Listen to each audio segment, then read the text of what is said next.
Hello and welcome to Deep Blue Sea, the podcast. I am Mark Waterfight Hoffmeyer. And I am Jay Nightlock. Cluett. Welcome you to Deep Blue Sea, the podcast. On this show, we've been through the entire Deep Blue Sea trilogy, scene by scene, now looking at some Deep Blue Sea adjacent films, or films that have Deep Blue scenes. Or indeed franchises that have Deep Blue scenes, which is the case today as we're looking at the fourth and final in that original series, but currently penultimate film in the Hunger Games franchise, The Hunger Games Mockingjay Part 2, which has maybe the most Deep Blue scene adjacent scene in the franchise, with the sewer mutts, like monsters underground, underwater, in the water killing people, and it's a great sequence. It's like The Descent, but PG-13. Yeah, but absolutely. Really bloody, and people die. And I hope we can spend most of our time talking about this scene because it's incredible. Well, I mean, other than there's like that, there's the oil flood I had as being kind of deeply adjacent as well, and a scene where Peter remembers the rain bread. Yeah, we have to talk about that. He remembers the rain bread. Great. Tick. Moving on. Listen, I'm all about that rain bread. I'm pretty obsessed with Peter's rain bread. Sure. I mean, listen, there's some good soup action at the end when they're sitting around their house. Like there's some decent water action, and that oil doesn't really do anything. It's just kind of I don't want to be stuck in this. Run away. And we know that like there's because they're in the capital. There's these traps and pods littered everywhere. Some of them do involve fire, so I always kind of expect the oil to flood and then it to like catch on fire. As like a real Snow's attacking back at Katniss with the thing that she did, like she caught on fire, and they're going to try and catch her on fire with this oil, but that doesn't happen. They just kind of flood it, and then the oil receded. Yeah, just light it on fire. Smoke them. The fumes will kill them. That'd be great, but that doesn't happen. Yeah, and the movie would have been over, and it would have made sense because this is a depressing franchise. Sure is. That doesn't change a lot in this film. No. Lots of people die. You're a gamekeeper, and you're kind of on the outs, right? You're a little bit of a loose cannon. Okay, right? Sure. You have to create 5 kind of traps for the group that are just non-lethal, but just sort of funny. Like you didn't get approval for it, but you just did it. Okay. Like what are 5 traps that no death, no like broken bones, like it's just a very minor inconvenience.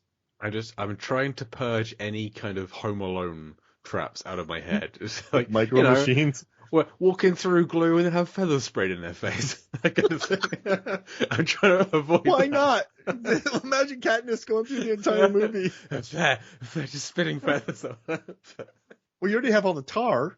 Yeah, there we go. That's one. She gets tarred and feathers. She's dressed like a chicken for half the film. And no secret catapults. I was gonna say secret catapult, but like that would land in a big pillow factory or something.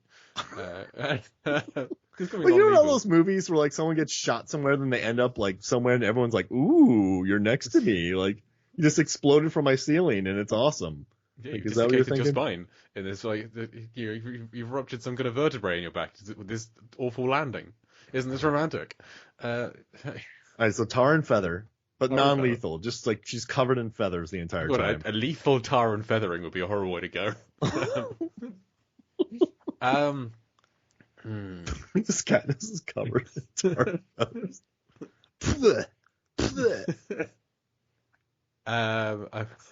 Somebody gets like encased in pastry, like it turned into like a big rain bread.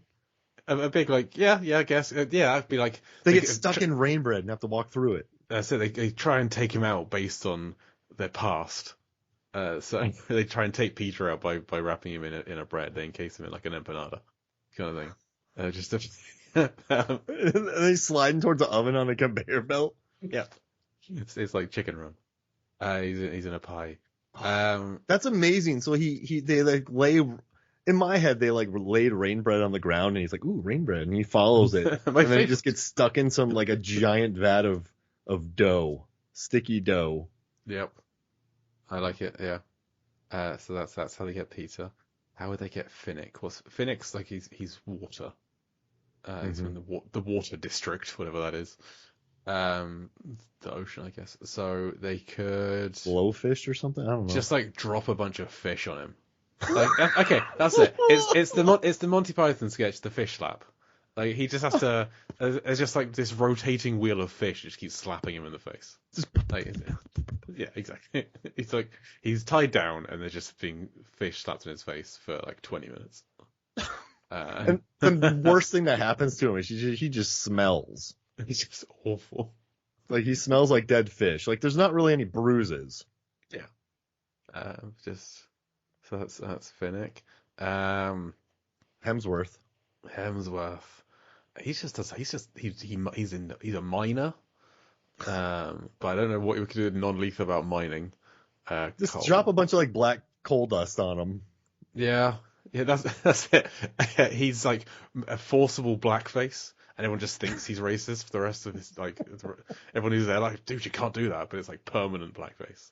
And it's the end of Liam Hemsworth's career for being in that scene. Just drops on him. Yeah. Like yeah, it's a mixture of like coal and glue basically. So it's not going anywhere. It's like he's been sharpied. For the video camera people, we've been filming them secretly, and we just show a bunch of secret footage of them as they're walking through. They shave the rest of Cressida's head. So she pulls that haircut off, but it annoys me every time. Yeah, because she didn't want to be bald for it, so she was like, "Hey, just shut off one side of it." So yeah, blades are just trying to go like very safe. Shavers are just trying to get the rest of her hair off. Yeah, well, they take the eyebrow off that side as well, just like but like line by line in it, hair by hair. Yeah, it's just like plucking one hair at a time. She didn't go bald. I mean, Jenna Malone went bald, or shaved head at least for the previous film. I think that's 5. That's a lot of traps. I kind of want like a custard pie. Sure. I mean, yeah, like a big one. Well, I mean that guy does Peter pushes that guy into the oil, and then he just falls into some metal, whatever the hell that trap had been, that just like lifts him up and shreds him. Oh yeah. Which I first thought, like, does that happen to anyone who just falls in oil wherever? But I think it was pushed onto that's where the trap was. Yeah, like these traps are very expensive in the actual film. Like, a lot of time to set up. There are like 1,000 of these, maybe more over the Capitol. When they get out of the sewers, there's that like the entire floor turns into these razor wheels that are spinning over the course of like a quarter of a mile, and like you have all that oil. How much oil is in that? So like not only does it have these doors that seal off, you then have oil that floods up a full story level across a giant courtyard into buildings and everything. Like this is ridiculous. The Capitol has too much money. This is not the custard pie that just lands on Eldon Henson. We're talking like 10 by 10. Yeah, it's a huge. I mean, just like the fire trap feels pretty basic. It's just a wall of fire, but that's going for like half a minute. That's a lot of fuel involved in that, and like the machine guns that are just going off. Right, there's so much money in these things. Who's setting these up? I mean, it's at Snow's behest. It's true. There's not a lot of game. Like I feel like game designers we saw with Weirdbeard, with like he died. I'm pretty sure game designers get killed each time. It's like Spinal Tap drummers. They pass away quick. And Plutarch. The police said it was best to not know what happened to him. Sure. I love Plutarch. That. We don't know how many of like Plutarch's. Did he have minions who have now like always had these ideas for pods in the actual Hunger Games, and they're now like you 20 are now my brain team for doing these pods, and so they get a segment of the Capitol each. I don't know, but there's so many, so much, and then like the sewer mutts. Oof. We're getting horrifying. Into now. I feel like they were never supposed to go into the sewers. That feels like a surprise to Snow in the Capitol when he's like they're alive and they've gone underground. He's like, oh, this game's gone underground, excellent. So I feel like the sewer mutts were like really hastily thrown together, like because they don't have any eyes. They're like the pale man from Pan's Labyrinth, with like no eyes at all. It's just like teeth and big bald heads. So I feel like they were just, what have we got? Walk down here. We've got like, I don't know, 500 of these guys. Great, throw them in. Let's see what happens. It just feels like, because they are terrifying. Horrifying. And like people get killed. So like Lieutenant Jackson, she gets obliterated immediately. Then Castor, then what? Holmes, and then Finnick. Yeah. Finnick's getting ripped to shreds, and she just blows him up. She mercy kills him. My boy Finnick. Because like he and Cressida and Castor get separated from the others. Pollux is leading them out, and then you think, oh, they're gone.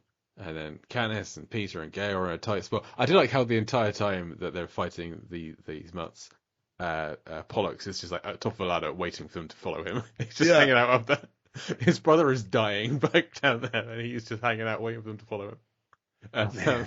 Poor West Chatham. He got wiped out. They reappear with like Finnick launching that trident through a mud. I'm like, yes, Finnick! And 30 seconds later, it's like, Finnick, no! Why?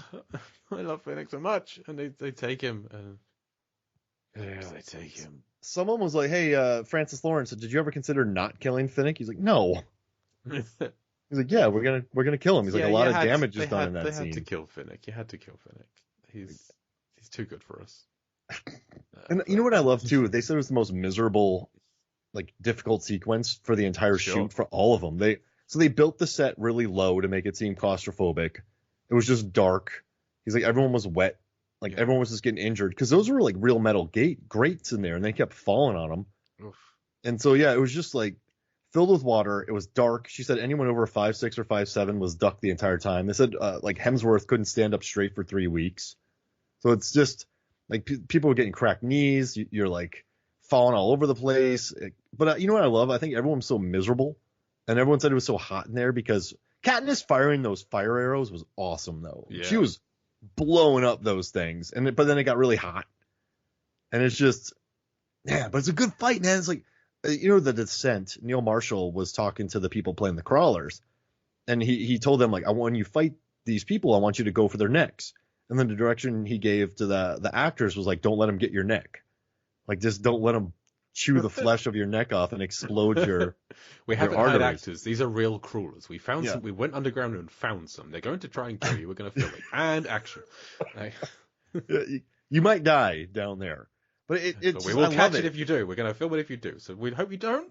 We hope you don't. But sign this waiver.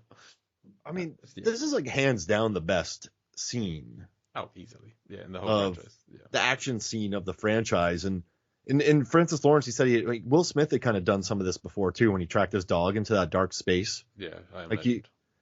It's just, I don't know. I just think that like this one is just mean. Like people just get killed. Like it's a one of the more violent PG-13 movies. I mean, a child dies. Yeah. Like a child we know and has been the impetus for the entire franchise, is killed by one of our heroes. The sister. Gale kills Primrose, essentially.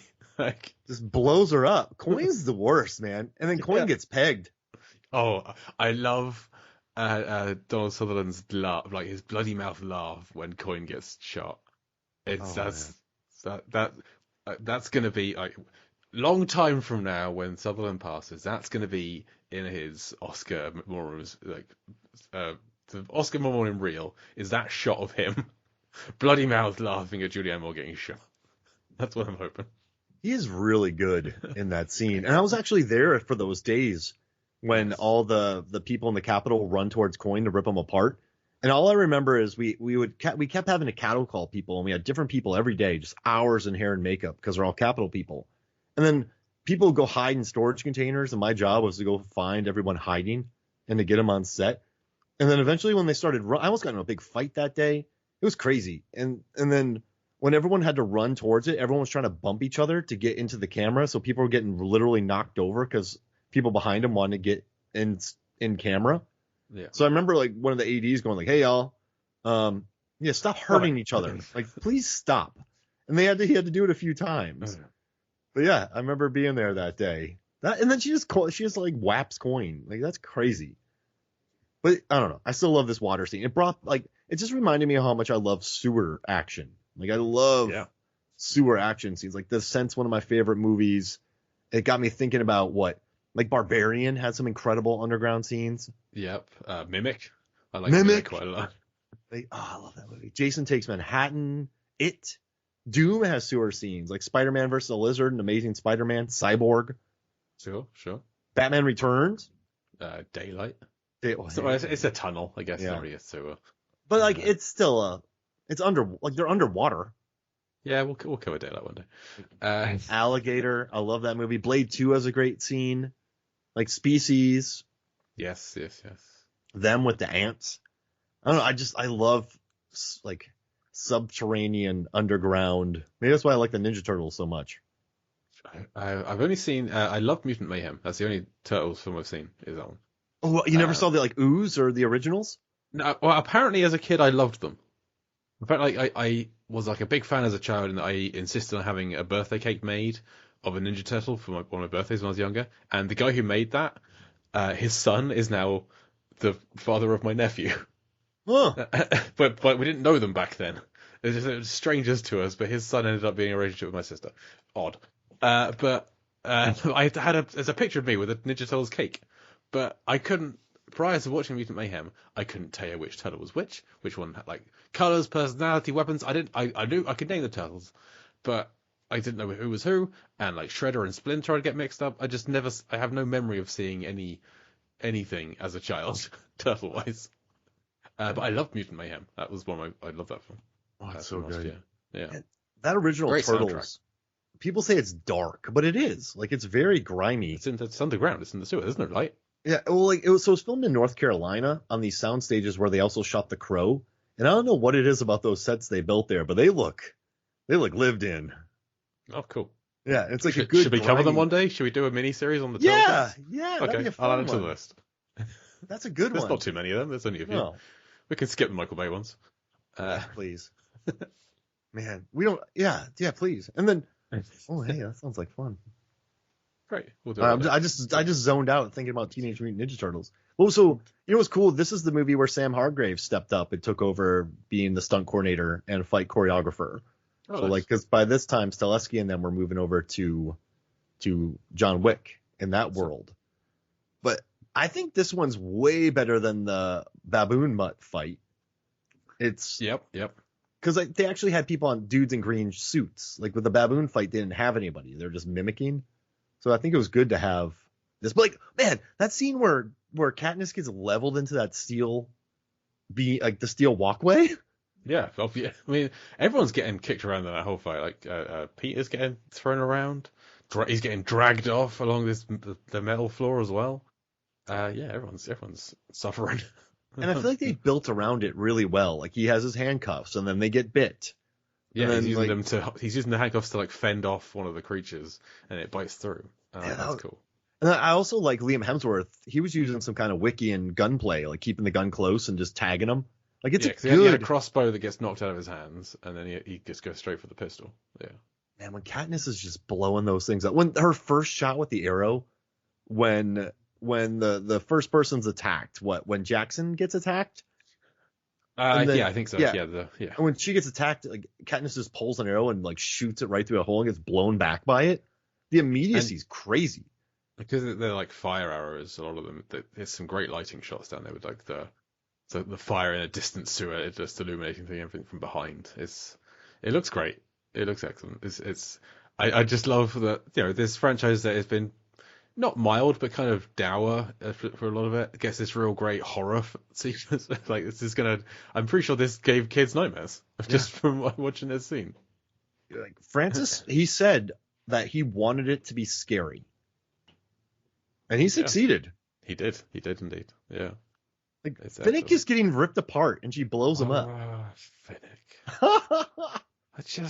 He's just so great. I love Finnick so much. Like when the machine guns are going off, like prior to All Blood, he's just grinning, like because he's back in it. Yeah. Man, that threw me off. Like when he got killed, because I hadn't read the books. But yeah, I think there's just something primal about the claustrophobic spaces of a sewer. and just the tight tunnels, and you're running through water, so you're pretty slowed down. Like, remember Aliens with the tight tunnels with Newt and Ripley? Like, there's just something there's about no that. easy way out. You're trapped. Like, everywhere you go is just more sewer. Like, I've never been in a sewer. I hope to never go into a sewer because of like some of these scenes in films where like nothing good happens in sewers. No. What's the most positive sewer scene you can think of? Can you think of any positive sewer scene? Maybe TMNT. That's it. Minions has a nice little one where Bob finds Poochine and becomes a buddy with a rat. I never saw Minions. That's the one I missed that one. Oh. But like you said, Jay, 99% of them are negative. But yeah, I mean, I don't know. Like I think one of my favorites is, have you seen Cyborg with Jean-Claude Van Damme? I have not. No. So it's a post-apocalyptic world, and he's being chased by these guys, and he has to get this AI android across the world to, like, it's like The Last of Us. It's okay, essentially, sure. It's one guy has to take someone with information across the country, but along that way they're attacked by a lot of people. So it's like 16 blocks. Yes, exactly. Yeah, but this is like 16 clicks. Sure. I guess. But yeah, he's getting hunted in a sewer, but it's a huge sewer. And he does a split. Like maybe 10 feet in the air. Jean-Claude Van Damme does the splits in a film? Surely not. But the guy doesn't see him and just walks right underneath him. Like, he's directly in front of him. But the guy's like, where is he? Where is he? And then you cut up in a Jean-Claude Van Damme in a split with a knife above his head, and then he stabs the guy and kills him. Classic. Yeah. But I just remember seeing that maybe when I was 8. And you're like, you don't even think about the logistics. You're like, this is awesome. Yeah. He just did the splits. He didn't see him, and that dude got stabbed. It's incredible. Excellent. What do you like? Have you ever seen No Escape? Is that the one with Owen Wilson? That's the one with Ray. Well, no, not that. That one's no. I'm the Ray Liotta one. No, I haven't seen either. When he gets stuck on a prison island in a post-apocalyptic world. Okay. And then but he has to fight this guy on a tree branch that's overhanging a big water pit, and he just kills a dude. Like the Ray Liotta action star. It's the strangest movie ever. I don't know why I thought about that. Maybe because there's water involved and people die. I think you've mentioned it. There's a lot of films called No Escape. But so now, all right. So we've talked about the main franchise. What are your 3 favorite water moments of these 4 films? Okay, well, number 1 is the sewer fight with the mutts here. That's a given. I'm gonna put Catching Fire when they're spinning the middle, and everyone's just trying to hang on and being thrown off. I think that's a pretty great scene. Mm-hmm. And I mean, it's stupid, but I love when she finds Peter camouflaged as a rock. It's so stupid. So stupid, but that came to my brain. It's so good. He's done such a good job, despite dying and being in the Hunger Games. There's a whole team of people whose job it is to make sure that everyone keeps moving and keeps fighting, and there's people that just kind of sat there and watched him camouflage his face to look like a rock for, I don't know, an hour and a half, maybe long, like a day, perhaps. He's done such a great job with it. I love, like, 2 features the best aquatic overall mayhem, but for me, it's PETA's Rain Bread, it's the mutts, and then stupid PETA next to the river. Because how long did that take? So long. And he hasn't got a mirror, I assume. He's just kind of... He's just good. He's just that good. Remember that scene? Good at decorating cakes. I can make myself look like a tree, and then they do it. Chekhov's rock makeup. Yeah. Chekhov's camouflage. But this, I think, at the end there's some soup. There's like the gross water tunnel. There's the tar. There's not much else water. There's not too much water. Like, no. She cries. I'm not counting tears. I think I've gone too far. But I mean, there's not much in this one, but it's still such a great scene. It's just, I guess that's one of my favorite things about this franchise is It's you know what? I think it's probably better than any of those like Divergent and all those, and the source material is different too. But like 100%. people die. I think it teaches you things about like you have to. Maybe it makes people think about their mortality a little bit because it's brutal. I know a lot of like great people who worked on them, but the Divergent franchise is garbage. Yeah. And they are awful. They are terrible. We talked about it already. No, I'm so glad that they never made a fourth one. Yeah.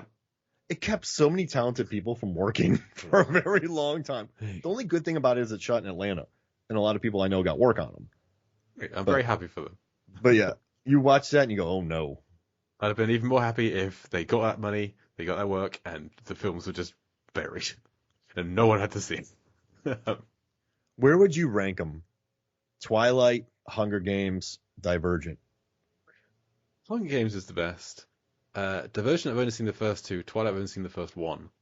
But, so I don't know.